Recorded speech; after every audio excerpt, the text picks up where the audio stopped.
16 December বিজয় দিবস উপলক্ষে আজকে বাসায় খিচুড়ি এবং গরুর মাংসের আচার, এরপরে আছে রসুনের আচার। এটা দেখা যাক, খেয়ে দেখি। এখানে আছে রসুনের আচার,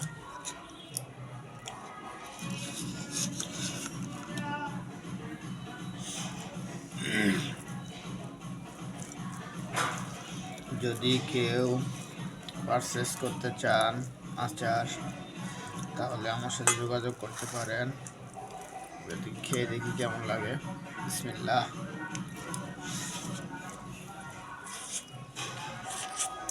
ওয়াও, fantastic!